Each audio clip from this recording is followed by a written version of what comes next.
Welcome back students. Current electricity हम लोग पढ़ रहे थे बच्चों, और कंपटीशन प्रोफाइल पे चल के थोड़ी सी बात कर लेते हैं। कल आपका एक टेस्ट प्लान है बच्चों, और उस टेस्ट में आपको कुछ नहीं करना, आपको सिर्फ बैठकर सुनना है, समझना है और थोड़ा बहुत लिखना है। यानी मैं वीडियो तैयार करूंगा, कोशिश करेंगे ऑनलाइन, नहीं हो पाया तो ऑफलाइन, यानी रिकॉर्डेड। और उसमें आपको बस ध्यान से सुनना है और समझना है कि पेपर अटेम्प्ट करते वक्त हमारी स्ट्रेटेजी क्या होनी चाहिए, कैसे हमें लिखना है, किस तरह से क्वेश्चन पेपर होता है, क्वेश्चन किस तरह से आएंगे, वगैरह वगैरह। तो उसका जो टाइम रहेगा बच्चों, वीडियो अपलोड करने का या लाइव जैसा भी पॉसिबल हो पाया, वो रहेगा शाम को, इवनिंग में 7:30 PM। इवनिंग में शाम को 7:30 बजे, नोट कर लीजिए आप। 7:30 बजे या तो आपको वीडियो मिल जाएगा, recorded video, otherwise online YouTube पे आप जब आएंगे तो मैं आपसे डायरेक्टली इंटरेक्ट कर पाऊंगा बच्चों उस समय। So let's start with the competition profile. Current electricity, electric current क्या है, ड्रिफ्ट वेलोसिटी क्या है, हम लोग समझ चुके हैं। इलेक्ट्रिक करंट को एक्सप्रेस करना हमने देखा। मैं फास्ट फॉरवर्ड कर देता हूँ बच्चों थ्योरी को थोड़ा सा, फिर हम इसके क्वेश्चन आंसर सॉल्व करेंगे। Average current I average delta Q by delta T, जैसा आप जानते हो, और limit delta T tends to zero लगा दिया तो D Q by D T. Current fundamental quantity जिसकी डायमेंशन होती है M0 L0 T0 A1, क्योंकि करंट फंडामेंटल क्वांटिटी है तो एम्पियर के ऊपर हमने 1 लगाया। करंट स्केलर है, ऐसा यूनिट एम्पियर है।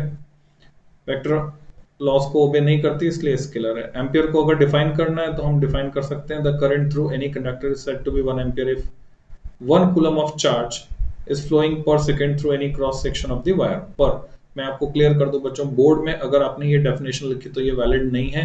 रीजन बिहाइंड 1 एम्पियर जो है वो ऐसा ही फंडामेंटल यूनिट होने की वजह से हमें थोड़ा सम्मान देना पड़ता है उसको। यानी आप इसकी definition magnetic effect of current में पढ़ेंगे। दो करंट कैरिंग कंडक्टर जो है, मैं यहाँ स्पेसिफाई तो कर देता हूँ, फिर वहां पे हम डिटेल में देखेंगे इसी उसको।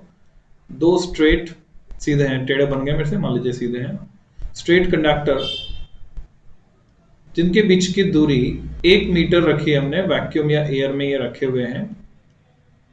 तो ये जितना फोर्स लगाएंगे एक दूसरे पर, अगर वो फोर्स 2 × 10⁻⁻⁷ न्यूटन पर मीटर ऑफ लेंथ होता है, यानी इतना फोर्स अगर लगाते हैं तो इनमें फ्लो होने वाली करंट, हर एक में फ्लो होने वाली करंट, मान लो ये I1 है, ये I2 है, तो I1 equal to I2 equal to 1 ampere होता है बच्चों। So this is the relation.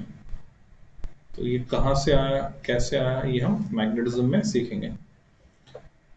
So back to the theory. The conventional direction of current is the direction of flow of positive charge or applied field. It is opposite to the direction of flow of negative charge, electrons or ions. Current density को capital J से दिखाया, ये हमने समझ लिया था, J होता है I/A ampere per metre square. अगर क्रॉस सेक्शनल एरिया इंक्लाइंड है तो ये थीटा यहाँ काम करेगा, J की डायरेक्शन और डी ए। तो हम करंट को लिख पाते हैं बच्चों, scalar product of J and vector area. If the area is not normal to the current but makes an angle theta with the normal to the direction of current, then J equal to di/dA cos theta, और di equal to J dA cos theta और J dot dA। यानी current को हमने इस format में लिखा, और integral format में इसको लिख सकते हैं क्योंकि dA स्मॉल एरिया एलिमेंट हमने लिया है, तो इंटीग्रेट करेंगे तो पूरा एरिया आ जाएगा। Current density J vector quantity है, डायरेक्शन वही होती है जो इलेक्ट्रिक फील्ड की होती है, इसकी ऐसा यूनिट होती है एम्पियर पर मीटर स्क्वायर, और डायमेंशंस होती है L-2A। थर्मल स्पीड की बात करें, conductors contain large number of free electrons which are in continuous random motion, जैसे कि हमें पता है, और रैंडम मोशन की वजह से फ्री इलेक्ट्रॉन्स एक दूसरे से टकराते हैं, पॉजिटिव मेटल आयन से टकराते हैं। तो आपसे पूछा जाता है किससे टकराते हैं, तो एक दूसरे से और पॉजिटिव आयन से हाई फ्रीक्वेंसी से टकराते हैं, और इन कॉलिजन की वजह से उनकी डायरेक्शन में चेंज होता है। हाँ, दो कॉलिजन के बीच उनका पाथ स्ट्रेट लाइन रहता है। In the absence of electric field, in the presence of electric field curved हो जाता है। तो thermal velocities are randomly distributed in all possible directions. उसका एवरेज निकालेंगे तो जीरो मिलने वाला है। The average thermal velocity is zero but the average thermal speed is non zero. इस बात को समझ लीजिए, क्योंकि वेलोसिटी में डायरेक्शन है, स्पीड में डायरेक्शन नहीं है। Classification of material according to conductivity हम तीन कैटेगरी में डिवाइड कर सकते हैं, कंडक्टर्स, इंसुलेटर, सेमीकंडक्टर। सेमीकंडक्टर्स में इंटरमीडिएट प्रॉपर्टीज होती है, हाई टेम्परेचर पर ये बिहेव करते हैं जस्ट लाइक कंडक्टर्स, और लो टेम्परेचर पर ये इंसुलेटर की तरह बिहेव करते हैं। Behaviour of conductor in absence of applied potential difference, तो क्या होगा, हमने फॉर्मूला देखा था एनसीईआरटी में बच्चों, 3/2 kT half M V max square को हमने इससे इक्वेट किया था, तो अंडर रूट ऑफ 3 kT/m ये आ गया था बीआरएमएस के लिए। तो 10⁵ मीटर पर सेकेंड तक स्पीड हो सकती है, इतनी हाई स्पीड पर रैंडम मोशन करते हैं। के बोल्ट्जमैन कांस्टेंट। यहीं पर हम डिफाइन करते हैं एक और टर्म कंपटीशन में काम आती है, मीन फ्री पाथ। इसको हम लैम्डा से दिखाते हैं। दो टक्कर के बीच में जितने समय इलेक्ट्रॉन रिलैक्स्ड रहा, तो उसने जितना पाथ ट्रैवल किया, the average distance travel by an electron between two successive collisions, उसको बोलेंगे मीन फ्री पाथ। यानी सारे फ्री पाथ को ऐड करके उसका मीन ले लेंगे, total distance travel upon total number of collisions. तो मेटल्स में ये मीन फ्री पाथ किस ऑर्डर का होता है, तो जवाब है 10 एंगस्ट्रॉम के ऑर्डर का होता है, यानी 10⁻⁹ मीटर के ऑर्डर का, क्योंकि एंगस्ट्रॉम है 10⁻⁻10 metre. Relaxation time, the average time taken by an electron between two successive collisions is the relaxation time. Tau से दिखाते हैं, total time between two collisions for all the free electrons upon number of free electrons. तो tau किस order का है बच्चों, यहाँ पे दिख रहा है 10⁻14 सेकेंड के ऑर्डर का है मेटल्स में। डायरेक्ट क्वेश्चन आता है, टॉ का ऑर्डर 4 ऑप्शन होते हैं, तो 10⁻14 सेकेंड याद रख सकते हैं आप, ये कैलकुलेट करके निकाल सकते हैं on the spot. Behaviour of a conductor in the presence of applied potential difference, जैसे पोटेंशियल डिफरेंस लगाया, अब हर इलेक्ट्रॉन एक्सेलरेट होगा, ए इक्वल टू होगा F/m यानी -E/m। अगर हम डायरेक्शन के साथ बात करें तो यहीं से ड्रिफ्ट वेलोसिटी का कंसेप्ट इंट्रोड्यूस होता है। ये डायग्राम बच्चों एनसीईआरटी में बना हुआ है। Drift velocity is defined as the velocity with which the free electrons get drifted towards the positive terminal under the effect of the applied external electric field. In addition to this, its thermal velocity, due to acceleration given by applied electric field, the electron acquire a velocity component in a direction opposite to the direction of electric field. Positive end की तरफ ही चलेंगे। तो drift velocity का derivation हमने एक method से किया था, दूसरा मेथड आप यहाँ स्क्रीन पे देख रहे हैं। जो भी आपको फैमिलियर लगे, आसान लगे, आप वो यूज कर सकते हैं। मैंने आपको शॉर्टेस्ट मेथड और इजीएस्ट मेथड से डिराइव करवाया था। Order of drift velocity 10⁻4 metre per second. किसी किसी न्यूमेरिकल में आप देखते हैं ये मिलीमीटर पर सेकेंड के ऑर्डर की दी हुई रहती है, यानी 10⁻3 मीटर पर सेकेंड भी हो सकती है। Relation between current and drift velocity हमने डिराइव किया था बच्चों, I = NEA/VD। कुछ इंपॉर्टेंट पॉइंट्स की बात करें तो the conductor remains अनचार्ज when current flows through it, because the charge entering at one end per second is equal to charge leaving the other end per second, हमने discuss किया था। For given conductor, current does not change with change in its cross section because current is simply the rate of flow of charge। अगर steady current यानी constant current flow कर रही है metallic conductor से जिसका cross section non uniform है, तो भी करंट सेम रहने वाली है बच्चों, it is same along the wire. Current density की अगर बात करें तो वो चेंज हो जाएगी। Electric field strength, drift velocity are inversely proportional to area, तो I1 I2 के बराबर होगी। यहाँ पे दो अलग अलग क्रॉस सेक्शन हम डिस्कस कर रहे हैं। यहाँ पर A1 लेस देन A2 है, दिख रहा है हमको। J1 will be greater than J2, E1 will be greater than E2, VD1 also greater than VD2, but VD1 ज्यादा क्यों है बच्चों? इसको सीधे की सीधे आप 11th क्लास में जो आपने मॉडल पढ़ा था बर्नौलीज प्रिंसिपल से बेस्ड, एटोमाइजर का जो था, यानी जहां एरिया ऑफ क्रॉस सेक्शन ज्यादा हो गया, इक्वेशन ऑफ कंटिन्यूटी से लिंक कर लीजिए भले, वहां क्या होगा, एरिया ऑफ क्रॉस सेक्शन ज्यादा हो गया तो वेलोसिटी कम हो जाती है। एरिया ज्यादा, प्रेशर ज्यादा, वेलोसिटी कम, एरिया कम, वेलोसिटी ज्यादा, प्रेशर कम। बर्नौलीज प्रिंसिपल आपको याद होगा, law of conservation of energy का एक और फॉर्म है। If n particles each having charge q pass per second per unit area, then current associated with cross sectional area A is I = delta q by delta t, जो कि NQA के बराबर भी हम लिख सकते हैं यहाँ पर। If there are n particles per unit volume each having a charge q moving with velocity v, then current through cross sectional area A delta q by delta t में अब यहाँ पर जो चार्ज है वो कितना हो गया, वो हो गया NQV, और नीचे जो डेल्टा टी है उसकी वजह से करंट का एक्सप्रेशन क्या हो गया, तो n में 1/Δt इनबिल्ट है, ये हमें समझना होगा। आप देख रहे हैं एरिया से मल्टीप्लाई किया है, तो ये जो v आ रहा है ना, ये v में l इनबिल्ट है। मैं लिखकर बताता हूँ आपको ये कैसे आया है। फिर से देखिए एक्सप्रेशन क्या है, I equal to delta Q by delta t. अब delta Q by delta t में क्या किया हमने, n अगर चार्ज कैरियर है n पार्टिकल से पर यूनिट वॉल्यूम, तो n जो है उसकी खुद की यूनिट क्या है, पर unit volume.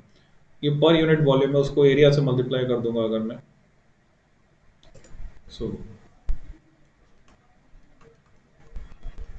Delta Q by delta T and n is पर यूनिट वॉल्यूम है, तो एरिया से मल्टीप्लाई करेंगे तो एक लेंथ का फैक्टर रह जाएगा and l bye delta T को हम v लिखेंगे, है ना। ये पर यूनिट वॉल्यूम था तो मैंने वॉल्यूम से मल्टीप्लाई कर दिया इसको, l इंटू ए, और हर एक का चार्ज जो है वो यहाँ पे आना ही आना है। ये जो है l बाय डेल्टा टी, हर एक का चार्ज q है तो मैं q लिख देता हूँ, इलेक्ट्रॉन होता तो मैं e लिख देता। तो यहाँ से l बाय डेल्टा टी को हमने v लिख दिया बच्चों, तो n q v a हो गया। If a charge q is moving in a circle of radius r with speed v, then its time period t is 2 pi r by v। हमने discuss किया last class में, the equivalent current I equal to q by t, qv upon 2 pi r। Order of free electron density in conductors 10^28, NCERT में 10.29 लिखा हुआ electrons पर metre cube. Copper के लिए semiconductors में 10.16 इलेक्ट्रॉन्स होते हैं पर मीटर क्यूब में, हमने डिस्कस किया था। Electric field outside A current carrying conductor is 0 but inside a conductor it is v by l। Conductor के बाहर तो 0 होगा इलेक्ट्रिक फील्ड, पर कंडक्टर के अंदर होगा। बच्चों यह ध्यान दीजिए, इलेक्ट्रोस्टैटिक्स में कंडक्टर के अंदर कोई फील्ड नहीं होता था, वो स्टैटिक स्टेट थी। डायनामिक स्टेट में कंडक्टर के अंदर इलेक्ट्रिक फील्ड होता है। Terms, order of magnitude, thermal speed का ऑर्डर 10 की power 5 metre per second, mean free path 10 angstrom के ऑर्डर का, relaxation time 10⁻14 second, drift speed 10⁻4 metre per second. System and current carriers, bar made of silver और any metal, उसमें free electrons charge carry करेंगे। Hydrogen discharge tube में electrons and positive ions, gas discharge tube भी कह सकते हैं। Voltage cell में positive ion and negative ions H plus and SO4 2 ions. Lead accumulator जो बैटरी इन्वर्टर में लगी है, आपके गाड़ी में लगी है, H plus and SO4 2 ions, ये केमिस्ट्री में भी आप पढ़ते हैं। सेमीकंडक्टर्स में इलेक्ट्रॉन्स एंड होल्स, होल्स क्या होते हैं डिटेल में हम डिस्कस करेंगे बच्चों चैप्टर नंबर 14 में। सुपर कंडक्टर्स में इलेक्ट्रॉन्स, और वहां रेजिस्टेंस 0 हो जाता है। If the temperature of a conductor increases, the amplitude of vibration of positive ions in the conductor also increase. Consequently, the free electrons collide more frequently with the vibrating ions, and as a result, average relaxation time decreases. Mean free path of conduction electrons equal to drift velocity into relaxation time. इसको हम फॉर्मूले की तरह use कर सकते हैं numerical solve करने के लिए, क्योंकि ड्रिफ्ट वेलोसिटी वो एवरेज वेलोसिटी, और उस टाइम से मल्टीप्लाई करेंगे तो मीन फ्री पाथ हमको मिलेगा। एग्जांपल्स देखते हैं बच्चों, solve example. What will be the number of electrons passing through a heater wire in 1 minute if it carries current of 8 ampere? मैं थोड़ा फास्ट चल रहा हूँ, अगर आपको नहीं समझ में आया तो आप वीडियो पॉज करके देख लें, यहाँ सब कुछ सॉल्व है, लिखा हुआ है सब कुछ। n/t जो है वो है नंबर ऑफ इलेक्ट्रॉन्स पर सेकेंड, ठीक है। अब 1 मिनट में आपको पता करना है 1 मिनट में कितने, तो n की टर्म्स में हमने कन्वर्ट किया इसको, IT/e, t की जगह हमने 60 सेकंड रख दिया, क्योंकि ऐसा यूनिट हम यूज कर रहे हैं। तो I की वैल्यू रखी 8 एम्पियर इंटू 60 अपॉन E की वैल्यू, और ये आ गया 3 × 10⁻21 इलेक्ट्रॉन्स।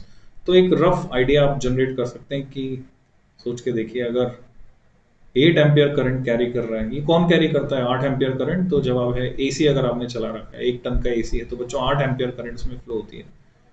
तो कितने, ये तो हीटर वायर दिया है यहाँ पर, तो ओके हीटर वायर मान लेते हैं, हीटर वायर के लिए भी ये डेटा सही है।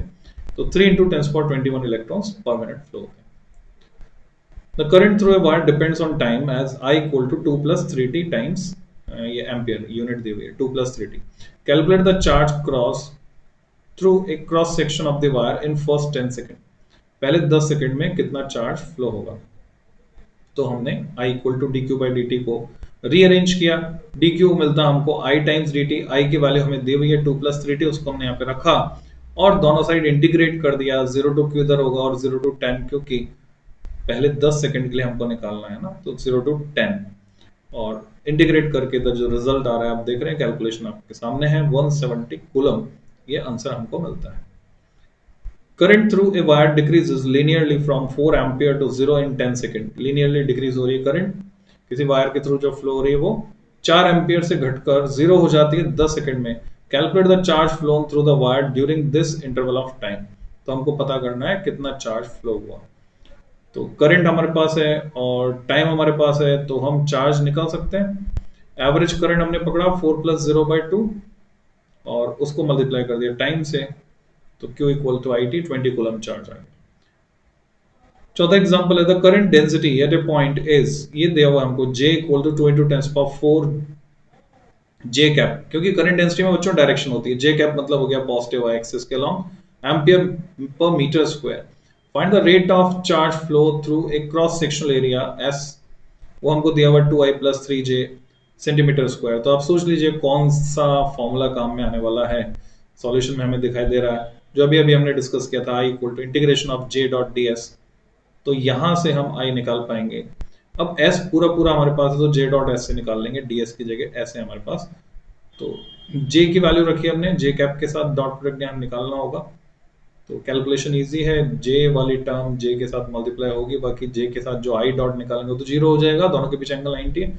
So what we get simply 2 × 3 6 ampere. Reason behind यहाँ 4 है प्लस में, और ये सेंटीमीटर स्क्वायर है बच्चों। सेंटीमीटर स्क्वायर को मैं मीटर स्क्वायर में बदलूंगा तो यहाँ -4 आएगा, तो +4 -4 सब कैंसिल हो गए, 10 की पावर 2 3 = 6 बचा। Find the number of free electrons per unit volume of a metallic wire of density 10⁻14 kg/m³। फिर भी आपको किसी इसमें समझ में नहीं आया तो आप बच्चों वो टाइम जो चलेगा ना वीडियो में नीचे, उस टाइम पे या नंबर लगाकर इलस्ट्रेशन का या टाइम पर्टिकुलर लगाकर आप मेरे को भेज सकते हैं क्वेरी, मैं आपको एक्सप्लेन कर दूंगा कि उस टाइम पर ये वीडियो में क्या ये हमें समझ में नहीं आई, जो भी बात आपको समझ में नहीं आई हो। Find the number of free electrons per unit volume, वो हमें निकालना है of a metallic wire. Wire की डेंसिटी दी हुई है आपको 10⁻4 kg/m³। क्या लगता है बहुत डेंस है कम डेंस है? अच्छा खासा है, 10⁻4 kg/m³। और एटॉमिक मास नंबर दिया हुआ 100 if the number of free electrons पर एटम इज 1। इससे हमें वैलेंसी पता चलती है कितने फ्री इलेक्ट्रॉन्स है। नंबर ऑफ फ्री इलेक्ट्रॉन या चार्ज पार्टिकल्स पर यूनिट वॉल्यूम निकालेंगे तो total free charge particle total volume. तो ये कंसेप्ट, ये फॉर्मूला देखिए कैसे बनाया हमने। नंबर ऑफ फ्री इलेक्ट्रॉन पर atom is 1 implies that total free electrons equal total number of atoms। n a से एवोगाड्रो नंबर लगा, एवोगाड्रो वाला कंसेप्ट हम लगा सकते हैं अपॉन mw into m। तो वही कंसेप्ट है ये। ऐसा एक सॉल्व एग्जांपल है बच्चों एनसीईआरटी में जो हमने डिस्कस किया था लास्ट लेक्चर में। So what we get 6.023 × 10⁻28। Units का ध्यान रखना पड़ेगा विशेषकर आपको, ये किलोग्राम में है। ये कुछ क्वेश्चंस हैं जो आप अटेम्प्ट करना चाहें तो कर सकते हैं। हमने पढ़ा था उसके बाद Ohm's law and electric resistance, relation between current density, conductivity, electric field. यानी ओम्स लॉ का जो एक और फॉर्मेट था वो हमने डिस्कस किया था। सो J = sigma I, bonus material की तरह मैंने दिया था आपको प्रीवियस लेक्चर में, J = सिग्मा I। ये अलग अलग फॉर्मेट है फॉर्मूले के जो हमारे काम आते हैं। VI कैरेक्टरिस्टिक्स की बात की थी हमने बच्चों, लीनियर VI कैरेक्टरिस्टिक्स, इनको बोलते हैं ओमिक। नॉन लीनियर है तो नॉन ओमिक। ये आगे यहाँ पे नेगेटिव रेजिस्टेंस रीजन आपको याद आ गया होगा किसके लिए, गैलियम आर्सेनाइड के लिए। और ये ग्राफ है पीएन जंक्शन डायोड के लिए। ये दोनों ही ग्राफ आपको गौर ध्यान रखना है, IV ग्राफ है, ये VI ग्राफ नहीं है। ये ऊपर वाला ये नाइक्रोम वायर के लिए VI ग्राफ है, ये दोनों IV ग्राफ है। ये दोनों नॉन ओमिक है, नॉन लीनियर है। The relation between V and I is not unique. That is, there is more than one value of V for the same current I. Figure 2 में जैसा आप देख रहे हैं, a material exhibiting such a behavior is gallium arsenide। ये semi-conducting compound है बच्चों। Resistance की बात करें, resistance of a conductor is the opposition to the flow of charge which the conductor offers। ये हमारी definition में कल क्वेश्चन आंसर में हमने किया था। When a potential difference is applied across a conductor, free electrons get accelerated and collide with positive ions। जितना ज्यादा टक्कर करेंगे उतना ज्यादा रेजिस्टेंस होगा। तो लाइफ को कैसे लिंक करना है इसे बच्चों, हमें किसी का विरोध ही नहीं करना है। आप बोलोगे गलत कर रहा है उसको तो विरोध करना पड़ेगा, ठीक है। इसको थोड़ा सा ब्रॉड सेंस में लीजिए, हमें फालतू अपनी एनर्जी गलत जगह खर्च नहीं करनी है, क्योंकि उससे नुकसान हमारे हो जाता है, एनर्जी अननेसेसरी खर्च हो जाती है।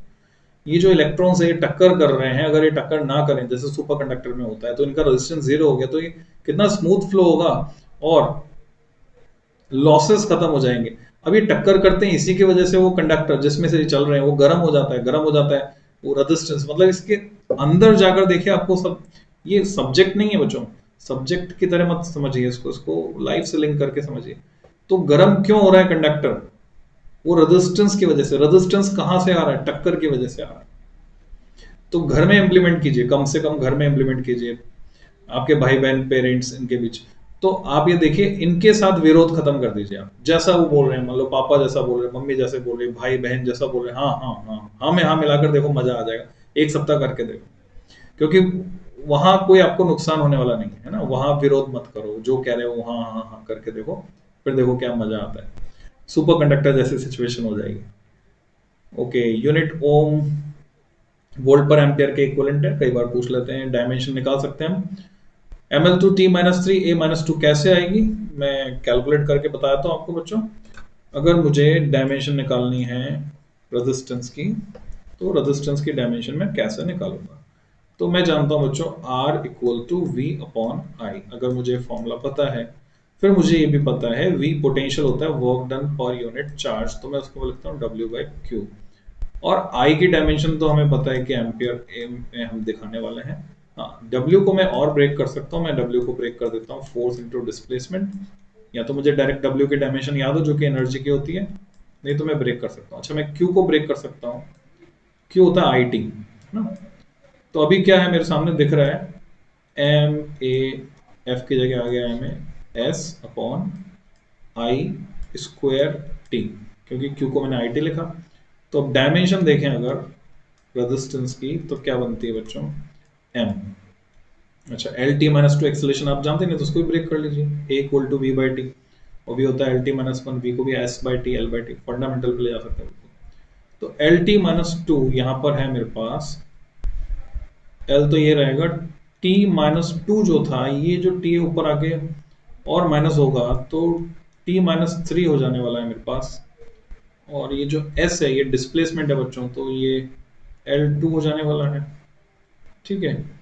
और I ऊपर आकर हो जाएगा -2, और यूनिट ये डायमेंशन को हम स्क्वायर ब्रैकेट में बंद करके लिखते हैं। तो हालांकि मैंने बहुत जल्दी में कैलकुलेट किया है, पर लगता है सही है। ml2t-3, I की जगह A भी लिख सकते हैं उसको, है ना, A भी लिखते हैं, I भी लिखते हैं। तो ml2t-3 a-2, ml2t-3 a-2, ml2t-3 a-2, okay. Resistance depends on, किन किन पर डिपेंड करता है, लेंथ पर डेफिनेटली रेजिस्टेंस डिपेंड करता है, रेजिस्टिविटी नहीं करती। आपसे पूछे कंडक्टिविटी करती है क्या, नहीं, कंडक्टिविटी भी नहीं करती। Area of cross section of conductor R proportional 1/A, nature of material of the conductor R equal to ρ L/A। Resistivity and conductivity, resistivity ρ equal to RA/L, L को 1 मीटर ले लें, A को 1 मीटर स्क्वायर ले लें, तो ρ हो गया R के बराबर। ये डेफिनेशन बनाना आपको सिखाया था, इसका मीनिंग क्या है यहाँ पे देख रहे हैं आप, 1 metre by 1 metre by 1 metre, ये जो क्रॉस, ये जो क्यूबिकल ब्लॉक है, तो अगर इसके किन्हीं दो फेसेस के बीच हम कैलकुलेट करें रेजिस्टेंस, तो इसकी रेजिस्टिविटी के बराबर होगा, क्योंकि इसका एरिया ऑफ क्रॉस सेक्शन भी 1 मीटर स्क्वायर है, इसकी लेंथ भी 1 मीटर है। और कंडक्टिविटी जो है वो रेसिप्रोकल है रेजिस्टिविटी की। रेजिस्टिविटी डिपेंड करती है बच्चों नेचर ऑफ मटेरियल पर, टेम्परेचर ऑफ मटेरियल पर। Resistivity does not depend on the size and shape of the material, because it is A characteristic property of the conducting material. ये आपको clear होना चाहिए बिल्कुल, साइज एंड शेप पर depend नहीं करती है बच्चों। मोबिलिटी को हमने डिस्कस किया था, म्यू से दिखाते हैं, वी डी अपॉन ई के बराबर है, E tau E upon M है, V D upon E, E tau by M. यहाँ ई बाय एम की वैल्यू हमें पता है फिक्स है, वो कांस्टेंट है बच्चों। ई बाय एम क्या होता है, इलेक्ट्रॉन के लिए सर जे जे थॉमसन ने डिटरमाइन किया था 1.76 10⁻11 कूलम पर केजी। तो क्या बचा, खाली टॉ बचा, तो एवरेज रिलैक्सेशन टाइम पर मोबिलिटी डिपेंड करती है। अगर एवरेज रिलैक्सेशन टाइम घटेगा, क्यों घटेगा, अगर हमने टेम्परेचर बढ़ा दिया तो टक्करें जल्दी जल्दी होंगी, तो बच्चों मोबिलिटी भी घट जाएगी। टॉ is the relaxation time for electrons. Temperature dependence of resistance and resistivity को हमने स्टडी किया था, हमने फॉर्मूला डिराइव करके निकाला, ρ T equal to ρ01 plus alpha delta T। ये हमने ग्राफ भी प्लॉट किया था, अगर आपको याद आ रहा हो तो। Resistivity rho T of copper as a function of temperature T. बस ये थोड़ा सा गलत है ग्राफ, थोड़ा सा कर्व आएगा, स्मूथ कर्व आएगा थोड़ा सा, और ये बाकी दोनों ग्राफ सही हैं, परफेक्ट है। तो यूनिट जो है इसकी आपसे पूछी जाती है डिग्री सेंटीग्रेड इनवर्स, और ऐसा ही मैं बोले तो kelvin inverse. Resistance corresponding to temperature difference delta T is given as RT equal to R01 plus alpha delta T। Metals के लिए अल्फा पॉजिटिव होता है, सेमीकंडक्टर इंसुलेटर्स के लिए अल्फा नेगेटिव होता है। Resistance of the conductor decreases linearly with decrease in temperature and becomes zero at a specific temperature. उस temperature को बोलते हैं क्रिटिकल टेम्परेचर। क्रिटिकल वर्ड हम कहीं भी यूज कर सकते हैं बच्चों, वॉल्यूम के लिए, प्रेशर के लिए, वेलोसिटी के लिए। आपको पता है क्रिटिकल वेलोसिटी, मैक्सिमम वेलोसिटी, उसके बाद बढ़ेगी नहीं, टर्मिनल वेलोसिटी। तो क्रिटिकल वर्ड हम लगा देते हैं। तो ये टेम्परेचर, क्रिटिकल टेम्परेचर पे क्या होता है कि इलेक्ट्रॉन्स अब टक्कर करना बंद कर देते हैं, तो उनका रेजिस्टेंस, जो सब्सटेंस का रेजिस्टेंस घटकर जीरो हो जाता है। Below this temperature a conductor becomes a super conductor. फिर हमने बच्चों कलर कोडिंग पढ़ी, colour coding of carbon register, ये सारे आपने ये बनाए थे। टॉलरेंस के बारे में लिखा था। BB Roy of greedy Britain has a very good wolf wearing golden belt with silver buttons. तो बच्चों ये प्रीवियस लेक्चर आप देख सकते हैं। A wire is stretched to n times of its original length, its new resistance will be n square times, हमने derive करके निकाला था। Wire stretched such that its radius is reduced 1 by nth, इसकी जगह हमने 1 by m डिस्कस किया था, तो ये सब आप जानते हैं। परसेंटेज में निकालेंगे तो क्या होगा वो भी आपको सिखाया था। Ohm's law is not a fundamental law of nature as it is possible that for an element, हाँ ओम्स लॉ के बारे में आप समझ लीजिए, यूनिवर्सल लॉ नहीं है बच्चों ओम्स लॉ, क्योंकि ओम्स लॉ के लागू होने के लिए शर्तें हैं, condition, certain conditions are there. Ohm's law तभी वैलिड है जबकि टेम्परेचर, प्रेशर, ह्यूमिडिटी वगैरह को कांस्टेंट रखा जाए, तब वो वैलिड है, अदरवाइज ओम्स लॉ वैलिड नहीं है। So V depends on I non linearly. Vacuum tube diode में ऐसे होता है नहीं। सेमीकंडक्टर से पहले जो आए थे वो वैक्यूम ट्यूब थे, अब तो ऑब्सोलीट हो गए, अब बात नहीं करते हम वैक्यूम ट्यूब्स की। आपको पता हो तो मेन फ्रेम कंप्यूटर जो बना था, बहुत कमरे के साइज का जो कंप्यूटर था बड़ा सारा, उसमें ये यूज होते थे। Relation between V and I depends on the sign of V for the same value forward and reverse bias in diode. ये बात भी सही है। ये पॉइंट्स बच्चों एनसीईआरटी में भी लिखे हुए हैं। The relation between V and I is not unique, that is for the same value of I there is more than one value of V। तो इन केसेस में ओम्स लॉ का वायलेशन हो जाता है। इन जनरल रेजिस्टिविटी अलॉय की बात करें तो सेमीकंडक्टर से ज्यादा होती है, और सबसे कम जो रेजिस्टिविटी होती है बच्चों वो कंडक्टर्स की होती है। Temperature coefficient of alloys are lower than pure metals. Temperature coefficient of alloys, alpha जो है वो नेग्लिजिबल होता है, किसके लिए? एलॉयज के लिए। एलॉयज कौन से? तीन नाम याद रखने थे आपको, मैंगनीज, कांस्टेंटन एंड नाइक्रोम। हालांकि और भी हैं। अच्छा ये भी आपको पता होना चाहिए, कांस्टेंटन जो है, जैसे हम मीटर ब्रिज और पोटेंशियोमीटर के वायर बनाते हैं बच्चों, उसको यूरेका भी कहते हैं। Resistance of most non metals decrease with increase in temperature, जैसे कि carbon. The resistivity of an insulator, example amber, is greater than a metal by factor of 10^22। NCERT में एक टेबल दी हुई है, उससे आप कंपेयर कर सकते हैं। Temperature coefficient alpha of semiconductor including carbon, graphite, insulator and electrolytes is negative. Semiconductor तो है ही सही, इलेक्ट्रोलाइट के लिए भी नेगेटिव होता है, हमने डिस्कस किया था। Different temperature VI curves are different. tan theta 2 से बड़ा है तो R1 R2 से बड़ा है, क्योंकि ये VI ग्राफ है। हमने ये क्वेश्चंस किए थे बच्चों, आपको याद होगा। The heating element devices like heater, geyser, electric iron, usually known as press etc. are made of nichrome because it has high resistivity and high melting point. Nichrome का melting point ज़्यादा है। It does not react with air and acquires a steady state when red hot at 800 degree centigrade. बच्चों typical data है, last में हमने NCERT का जो numerical किया था उसमें भी ये 854 ऐसे कुछ आ रहा था डिग्री सेंटीग्रेड। फ्यूज वायर की बात करें, फ्यूज ऑब्सोलीट हो चुका आज के टाइम में। हर जगह हम मिनिएचर सर्किट ब्रेकर यानी एमसीबी यूज कर रहे हैं, जो ट्रिप हो जाती है। वो बटन आप जानते हैं, ऊपर की तरफ तो ऑन होता है, नीचे की तरफ ऑफ होता है। गिर जाना बोल देते हैं उसको, ट्रिप हो जाना। फ्यूज वायर फिर भी काम आ रहा है। आपके जो जितने भी व्हीकल्स हैं उन सबके इग्निशन सिस्टम में बच्चों फ्यूज वायर है। पुराने घरों में आप देखें तो कटआउट वाला सिस्टम होता ही है। अभी इन्वर्टर हो गया या जितने भी इलेक्ट्रिकल अप्लायंसेज है उनमें फ्यूज लगा होता है। अंदर कांच की ट्यूब जैसा होता है, कांच की ट्यूब में मेटल कैप होती है दो साइड में, बीच में एक वायर जा रहा होता है। Fuse wire is made of tin lead alloy, इसका बना होता है because it has low melting point. हम ये चाहते हैं फ्यूज जल्दी से मेल्ट हो जाए जिससे कि सर्किट ब्रेक हो जाए, and high resistivity. The fuse is used in series and melts to result in an open circuit. Circuit open करते क्या, आप सर्किट सेफ है, यानी अब आग लगने का खतरा नहीं है, एक्सेसिव हीट डेवलप होने का खतरा नहीं, क्योंकि करंट अब फ्लो नहीं हो रहा है। तो जब भी एक्सेसिव, फ्यूज दो तरह से काम करते हैं बच्चों, फ्यूज इसको हम डिस्कस करेंगे फंक्शन ऑफ फ्यूज को आने वाले लेक्चर्स में। एक तो ओवर लोडिंग से बचाता है, एक शॉर्ट सर्किट से हमको बचाता है। Resistance of resistance boxes are made of manganin और कांस्टेंटन, ये बॉक्स के ऊपर ही लिखा रहता है, मैं फोटो में दिखाऊंगा आपको। Because they have moderate resistivity, आप खुद भी देख सकते हैं बच्चों, गूगल पे टाइप करना है, आपको इमेजेस आ जाएंगी। Very small temperature coefficient of resistance. The resistivity is nearly independent of temperature. Filament bulb is made up of tungsten because it has low resistivity, high melting point. ये सब छोटे छोटे question, conceptual question बन जाते हैं। 3300 Kelvin and emits light at 2400 Kelvin. The bulb is filled with inert gas because at high temperature tungsten reacts with air forming oxide. और जो connecting wires हैं वो किसके, कॉपर के बने, क्योंकि रेजिस्टिविटी कम होती है। क्वेश्चन देख लेते हैं बच्चों जल्दी से। An electric current flows along insulated strip PQ of a metallic conductor. The current density in the strip varies as shown in the graph. Current density इस तरह से बदल रही है।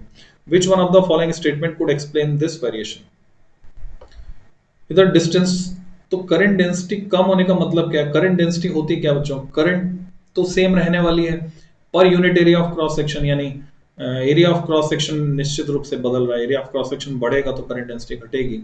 तो हम इसके बेसिस पे जवाब दे सकते हैं, स्ट्रिप इज नैरोअर, सकड़ी होगी तो करंट डेंसिटी बढ़ जाएगी क्यू पर। So correct answer, current density at P is higher than at Q for the same current flowing through the metallic conductor PQ. The cross sectional area at P is narrower than at Q. The resistance per unit length R is given by R equal to rho by A. बाकी तो explanation आप बना सकते हैं, समझ में आना चाहिए, आपके समझ में आ गया होगा। अगला सवाल है, constant voltage is applied across a wire of constant length. ठीक है, लेंथ फिक्स है, कांस्टेंट वोल्टेज अप्लाई किया। How does the drift velocity of electrons depends on the area of cross section. तो VD equal to I upon NEA, ये formula आपने पढ़ा है, derive भी किया था हमने। पर यहां हमें किसे कांस्टेंट रखने को बोला गया, बोले कांस्टेंट वोल्टेज। तो मैंने जो फॉर्मूला अभी बोला बच्चों, वो यहाँ एप्लीकेबल नहीं है। कौन सा फॉर्मूला एप्लीकेबल होगा यहाँ पर, समझ लीजिए। ड्रिफ्ट स्पीड या ड्रिफ्ट वेलोसिटी के आपने 4 फॉर्मूले पढ़े। जब हम स्पीड की टर्म्स में बात करते हैं तो स्केलर टर्म्स में चलते हैं। VD इक्वल टू, पोटेंशियल की टर्म्स में हमने पढ़ा EV टो अपॉन ML, ये एरिया ऑफ क्रॉस सेक्शन पे डिपेंड नहीं करता। करंट के लिए भी स्केलर फॉर्म में हमने पढ़ा I अपॉन NEA, ये एरिया ऑफ क्रॉस सेक्शन पे डिपेंड करता है, लेंथ पर डिपेंड नहीं करता। दिख रहा है, लेंथ नहीं आ रही, एरिया ऑफ क्रॉस सेक्शन आ रहा है। फिर वेलोसिटी की टर्म्स में बात करें वेक्टर फॉर्म में, तो हमने इसको देखा माइनस EE टॉ अपॉन M।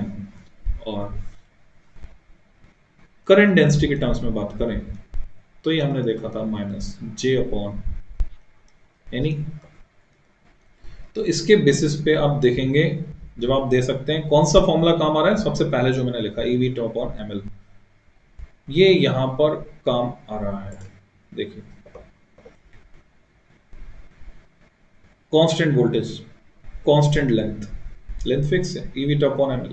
तो ड्रिफ्ट वेलोसिटी जो है वो डिपेंड नहीं कर रही एरिया पे, तो ड्रिफ्ट वेलोसिटी कांस्टेंट रहेगी। और उसी को कहने का एक और तरीका ये है, मोबिलिटी की टर्म्स में ऐसे भी एक्सप्रेस कर सकते हैं। Draw the colour code for 42 kilo ohm plus minus 10%। तो अभी टेबल देखेंगे तो पता चलेगा 4 यानी येलो, 2 यानी रेड, तो येलो रेड, और किलो यानी ऑरेंज, तो yellow red orange plus minus silver आ गया। So yellow red orange and silver. At room temperature 0 degrees centigrade, the resistance of a heating element 100 ohm. Calculate the temperature of the element if the resistance is found to be 117 ohm. The temperature coefficient of resistance of material is this much. बच्चों NCERT का ये question है, आपको समझ में आ गया होगा data देखकर, और सिर्फ एक बार इन्होंने यूज किया। अब यहाँ मिसिंग क्या है समझ लीजिए, NCERT में साफ साफ लिखा हुआ है कि ये टेम्परेचर कोएफिशिएंट ऑफ रेजिस्टेंस इस टेम्परेचर रेंज के लिए कांस्टेंट है, और यहाँ पर नहीं लिखा है, यहाँ मिसिंग है। वो लिखा होना जरूरी है, मैंने डिस्कस किया था लास्ट लेक्चर में। ये कुछ क्वेश्चन से आप अटेम्प्ट कर सकते हैं, हमने डिस्कस किए थे कल। ऐसा एक क्वेश्चन मैंने लिया था, सेंटीमीटर था, मीटर की जगह यहाँ पे। मैच द फॉलोइंग आइटम्स, ये जो ग्राफ है रेजिस्टिविटी बढ़ रही है टेम्परेचर के साथ, तो निश्चित रूप से कंडक्टर, और स्ट्रेट लाइन में तो एलॉय है।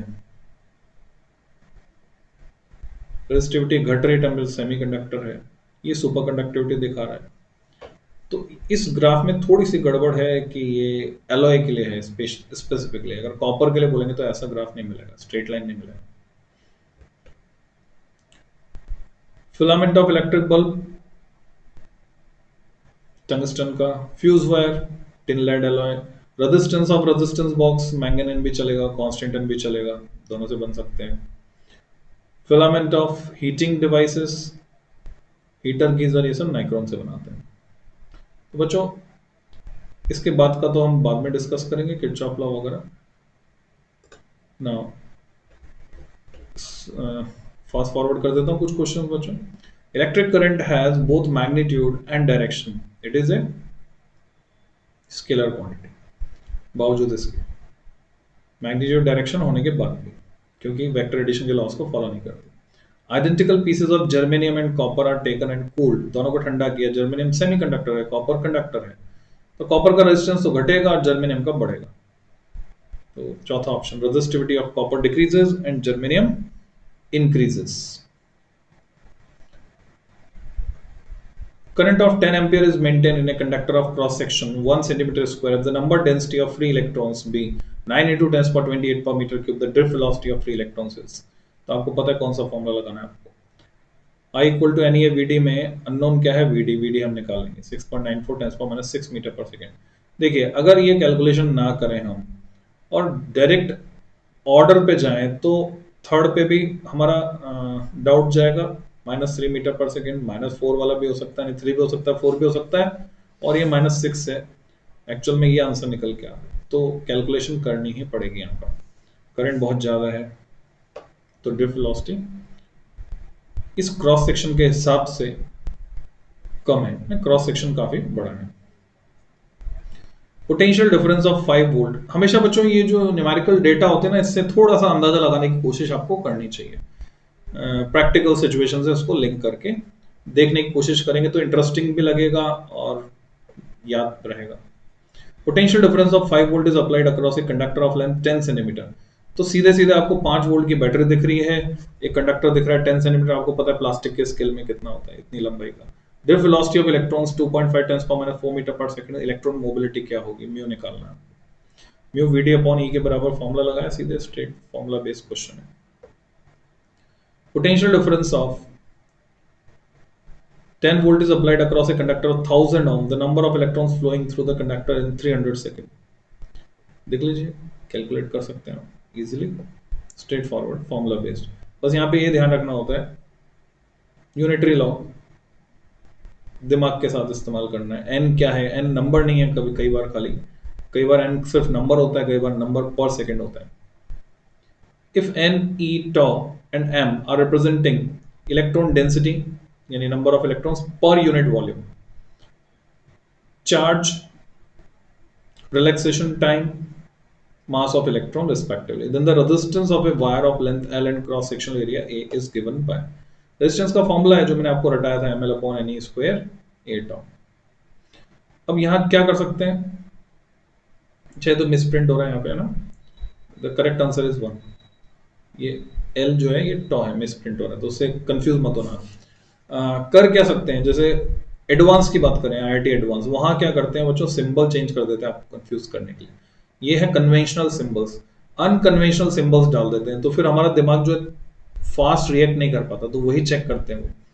तो आपको अनकन्वेंशनल सिंबल्स बनाकर एक दूसरे को चैलेंज देना चाहिए, यहाँ पे अनकन्वेंशनल सिंबल्स लेके फिर दोबारा से ट्राई करना चाहिए आपको। ओम्स लॉ फेल्स इन, डायोड में फेल हो जाएगा, पीएन जंक्शन डायोड में। थायरिस्टर में, तो थायरिस्टर आपको पता जब तक नहीं होगा थायरिस्टर होता क्या है बच्चों, तो थायरिस्टर हम बनाते हैं 2 से ज्यादा पीएन जंक्शन को कंबाइन करके, 4 पीएन जंक्शन होते हैं उसमें, तो थायरिस्टर में भी फेल हो जाएगा, पीएन जंक्शन में भी फेल हो जाएगा, ऑल ऑफ दीज। चौथा ऑप्शन सही है।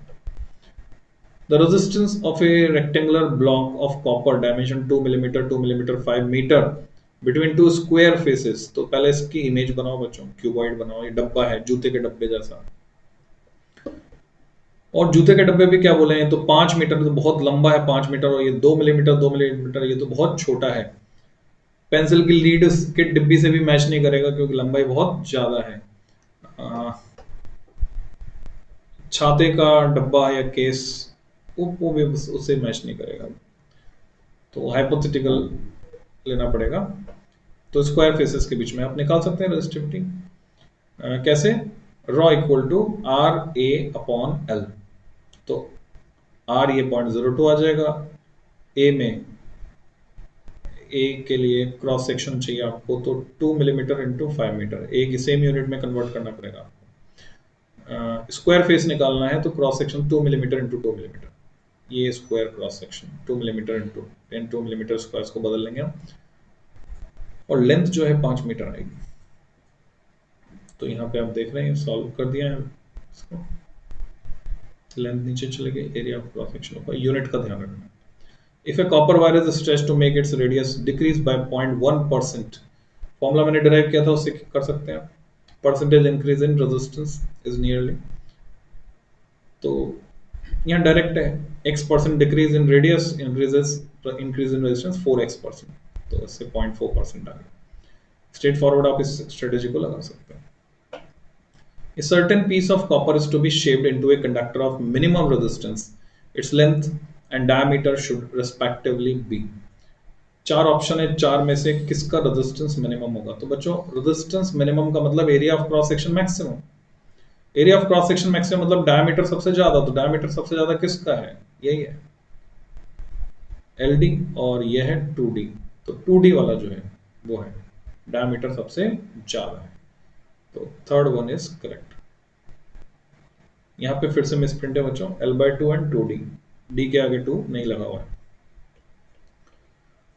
A wire of resistance X ohm is drawn out so that its length is increased to twice its original length and its new resistance becomes 20 ohm, then X will, ठीक है, खींचकर बढ़ा रहे हैं तो n² R फॉर्मूला आप लगा सकते हैं। तो रेजिस्टेंस 4 टाइम्स हो गया इसका, 20 ओम। पहले कितना था? 20/4, 5 ओम था। Straight forward. दूसरा तरीका ये, जैसा आप यहाँ देख रहे हैं, A piece of wire is cut into 4 equal parts and the pieces are bundled together side by side to form a thicker wire. Compared with that of the original wire, the resistance of the bundle, कल हमने discuss किया था बच्चों, 1/16, same question था। तो आप देख रहे हैं कंपटीशन प्रोफाइल में भी जो बोर्ड लेवल पे हम क्वेश्चन डिस्कस करते हैं, मैच हो जाते हैं फिजिक्स में बहुत सारे question. Two wires A and B of the same material having radii in ratio 1:2 carry currents in the ratio 4:1. The ratio of drift speed of electrons in A and B is, material same है, resistivity same है, radii in the ratio, radius का ratio दिया हुआ है, लिख सकते हैं आप। तो कौन सा फॉर्मूला लगाएंगे ड्रिफ्ट स्पीड के लिए? तो जवाब है I इक्वल टू NEA/VD हम यूज करेंगे, क्योंकि करंट की डिटेल हमको दी हुई है, तो करंट की टर्म्स में हम इसको लिखेंगे। ये आंसर है। The temperature coefficient of resistance of a wire at 0 degree centigrade is 0.00125 per degree centigrade. At 25 degree centigrade, resistance is 1 ohm. The resistance of the wire will be 1.2 ohm at. तो equation लगाई हमने, R equal to R01 plus alpha delta T, और यहां से हमने वो unknown temperature calculate करके निकाल लिया। इसको 2 बार लगाना पड़ा इक्वेशन को, आप अगर ये देख पा रहे हैं यहाँ पे रेशियो लेने पर R0 कट गया। तो ये समझना है आपको ध्यान से कि इक्वेशन कब 2 बार लगेगी, कब 1 बार लगेगी। R0 जो है 0 डिग्री सेंटीग्रेड पर रेजिस्टेंस है, इसको हम हमेशा इनिशियल रेजिस्टेंस के बराबर नहीं मान सकते। हाँ, कल एक क्वेश्चन किया था, उसमें हमने इसको इनिशियल रेजिस्टेंस के बराबर माना था। उसका रीजन ये था कि वहां दिया हुआ था कि अल्फा उस रेंज में कांस्टेंट है, नहीं तो क्या होता है, अल्फा ही चेंज हो जाता है। 15th, a conductor behaves as a super conductor कब? जब टेम्परेचर हम क्रिटिकल टेम्परेचर से कम कर देते हैं। तो above critical temperature, at critical temperature, ठीक है, at as well as below critical temperature, दोनों केस में वो सुपर कंडक्टर की तरह बिहेव करेगा। Conductor behave super at critical temperature, उसे और कम कर देंगे तो भी सुपर कंडक्टर ही रहेगा, थर्मल मोशन तो होगा नहीं वहाँ पे। हाँ ये जरूर होगा कि फिर एब्सोल्यूट जीरो पे जाएंगे तो सारे मोशन सीज हो जाएंगे। Carbon resistor has coloured strips as shown in figure, what is its resistance? Yellow यानी 4, वॉयलेट यानी 7, 47, देन 10 पावर 1 ब्राउन हो गया, गोल्ड। तो 47 into 10 power 1 470 ohm plus minus 5%। Two resistors are joined in parallel, उनका resultant है 6/5 ohm. One of the resistance wire is broken, एक टूट गया, and the effective resistance becomes 2 ohm. Okay, R1 R2 मान लीजिए, then the resistance in ohm of wire that got broken is. अब ये question mathematics का बन गया फिजिक्स से। तो पैरेलल में इक्विवेलेंट क्या था, R1 R2 अपन R1 प्लस R2 6/5, और अकेला जो है R1 वो 2 है, R2 मान लिया हमने टूट गया है, तो कुछ नहीं, R1 की वैल्यू डाली, R2 निकल आया। वायर हैज रेजिस्टेंस 12 ओम, ये हमने कल कर लिया था बच्चों, तो correct answer is 3 ohm. Technician has only two resistance coils. By using them singly in series or in parallel, he is able to obtain the resistance 3, 4, 12 and 16 ohm. The resistance of the two coils are unknown मान के solve कर लीजिए, क्योंकि maximum आप देख रहे हैं 16 है जो कि सीरीज में जोड़ने पर मिलेगा, R1 प्लस R2 16, और मिनिमम 3 है जो पैरेलल में जोड़ने पर मिलेगा, R1 R2 upon R1 plus R2 is 3। बाकी mathematics. Two resistances R1 and R2, R1 less than R2 are joined in parallel. The equivalent resistance capital R is such that, parallel में जब जोड़ते हैं हम तो equivalent will be less than the smallest. In parallel the equivalent is less than both the resistances. So capital R is less than R1, दोनों से ही कम होगा। बाकी इसके बारे में हम कुछ नहीं कह सकते, ये तो बड़ा बता रहा है। The resultant resistance value of n resistances each of R ohm and connected in series is x, माना कि x है, ये दिया हुआ है। When those n resistance are connected in parallel, then resultant value। तो सीरीज में तो क्या होता है, हर एक R है तो n थे तो nr is equal to x हो गया, तो x की वैल्यू nr हो गई, और यहाँ से r की वैल्यू हमने निकाल ली। पैरेलल के लिए n by r हो जाएगा, n by r गलत लिखा, r by n हो जाएगा ना, गलत तो नहीं लिखा, 1/r इक्वलेंट है, तो r equivalent r by n, तो यहाँ से हम कैलकुलेट करके निकाल लें। 12 wires of equal resistance R are connected to form a cube. The effective resistance between two diagonally opposite ends A and E, A and इनके बीच, तो सिमेट्री लगा सकते हो बच्चों, सिमेट्री वाली सिचुएशन डायरेक्ट भी आपको याद हो तो आप यूज कर सकते हो उसको, 5r/6। सिमेट्री से भी सॉल्व कर सकते हैं आप, इसमें वीटस्टोन ब्रिज भी लगा सकते हो, थोड़ा सा सोच के देखना। According to the diagram potential difference across the terminals, तो ये आगे की बात होगी, अभी हमने डिस्कस नहीं किया इसको, आगे पढ़ते हैं फिर ईएमएफ की बात करेंगे हम। Current of 2 ampere flows in system of conductors shown the potential difference VA minus VB, ये हम आगे बात करते हैं बच्चों। तो मैं समझता हूँ हमने काफी कुछ तो डिस्कस कर लिया, एक दो क्वेश्चंस और ले लेता हूँ बच्चों में, 1 2 4 5 ले लेता हूँ, कुछ क्वेश्चंस मैं और ले लेता हूँ, फिर हम इस वीडियो को एंड करते हैं यहाँ पर। और कल टेस्ट पैटर्न पे मैं डिस्कस करूंगा, मैंने अच्छे से आपका रिवीजन करा दिया है, क्वेश्चन आंसर हमने जितना अभी तक पढ़ा था वो काफी अच्छे से हमने तैयार कर लिया है। So let's start with some more questions. Current electricity, two wires A and B of same material मतलब resistivity is same and same mass have radius 2r and r. Resistance of wire A 34 ohm है, तो resistance of wire B क्या होगा? Video pause कर लीजिए और try कीजिए आप, तब तक मैं हिंदी में बताता हूँ हिंदी वाले बच्चों के लिए। दो तार A और B समान पदार्थ समान द्रव्यमान के हैं, A की त्रिज्या 2r है, B की त्रिज्या r है, A का प्रतिरोध 34 ओम है तो B का प्रतिरोध होगा।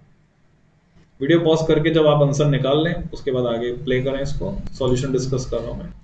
R equal to ρ L by A, यहाँ पे हमको पता है mass m volume V into density के बराबर होता है, तो मास होता है वॉल्यूम इंटू डेंसिटी, और उसको मैं ऐसे भी लिख सकता हूँ वॉल्यूम को एरिया इंटू लेंथ, क्योंकि वायर सिलेंड्रिकल है तो area into length. Since wires have same material, so raw and D is same for both. Resistivity same हो गई.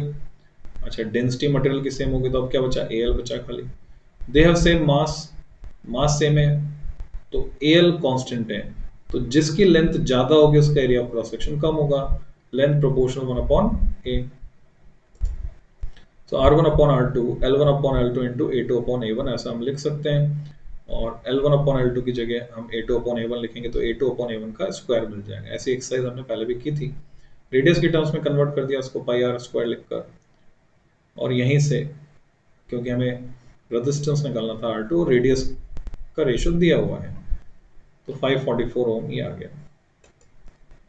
7 resistances are connected as shown in the figure. ये 7 resistance जुड़े हुए हैं. The equivalent resistance between A and B is, ये हमको निकालना है. A और B के बीच equivalent resistance कितना होगा. तो सीरीज पैरेलल का कंसेप्ट आपको सिखाया है. देखिए 10-10 इन पैरेलल, इन दोनों को हटाकर हम क्या करेंगे, पहले आप सॉल्व कर लीजिए, वीडियो को पॉज करके आंसर निकाल लीजिए. जब तक मैं हिंदी में दिखा देता हूँ बच्चों, हिंदी में ही तुल्य प्रतिरोध निकालना है ए और बी के मध्य. सो द सॉल्यूशन इज, या तो हम इसको ऐसे बना लें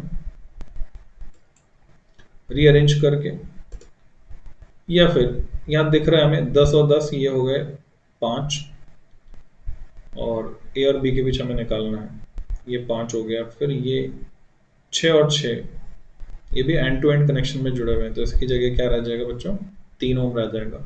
यहाँ 5 रह जाएगा, यहाँ 3 रह जाएगा. तो 5 3 5 3, ये 8 काम नहीं करेगा. बैलेंस्ड व्हीटस्टोन ब्रिज बन गया. 5 3 5 3 8 काम नहीं करेगा, तो 8 को हम हटा देंगे. तो 5 और 3 सीरीज में 8, 5 और 3 सीरीज में 8, और 8 और 8 पैरेलल में 4. इन द फिगर व्हेन की K इज ओपनड, इसको खोल दिया हमने, reading of ammeter A will be, इसकी रीडिंग क्या होगी. इसको खोल दिया तो ये रेजिस्टेंस ओपन सर्किट में चले गया 4 ओम. तो अब सीधे सीधे 10 वोल्ट की बैटरी और 5 ओम का रेजिस्टेंस है. तो आंसर आपको दिख रहा है सामने, 2 ampere. The potential gradient along the length of a uniform wire is okay. इसको हम बाद में डिस्कस करेंगे बच्चों. ये इसका आ गया पोटेंशियोमीटर का. Effective resistance between point A and B for following network is, A और बी के बीच में इफेक्टिव रेजिस्टेंस निकालना है. सिमेट्री वाला क्वेश्चन है. तो क्या आप विजुलाइज कर सकते हैं, ये प्रिज्म जैसा दिख रहा है और प्रिज्म की साइड्स में रेजिस्टेंसेस लगे हुए. क्या व्हीटस्टोन ब्रिज बनेगा यहाँ पर, या symmetry, line of symmetry method लगेगा. ट्राई कर लीजिए, वीडियो पॉज करें और ट्राई करें. और अब मैं डिस्कस करने जा रहा हूं उसका सॉल्यूशन. सिमेट्रिकल नेटवर्क है, हम इसको रीड्रॉ करके इस तरह से अरेंज करके बना सकते हैं. फिर ये व्हीटस्टोन ब्रिज इसमें लग गया, साथ में एक्स्ट्रा ये रेजिस्टेंस आ जाएगा R और R का पैरेलल इक्विवेलेंट R/2. इस साइड पर नेटवर्क रिड्यूस हो गया क्योंकि ये तो कनेक्टिंग वायर है. तो इक्विवेलेंट जो आएगा इसका, जब आप ध्यान से सॉल्व कर लेंगे इसको, तो 3R/5 आएगा बच्चों. इनमें जो भी क्वेश्चन आपको ना समझ में आए आप मेरे को भेजें, मैं आपको डिटेल सॉल्यूशन डिस्कस करूंगा. व्हाट्सएप पे आप भेज सकते हैं, नंबर है 9414489614. बाकी क्वेश्चन फिर हम बाद में डिस्कस करेंगे. That's all for today's lecture. कल के लिए तैयार रहें. जैसा आपका रिस्पॉन्स रहेगा वैसे फिर मैं आगे टेस्ट वगैरह के लिए प्लानिंग करूंगा. टेस्ट में हम कंपटीशन प्रोफाइल भी लेंगे आगे और बोर्ड एग्जाम वाली प्रोफाइल भी लेंगे. So happy learning.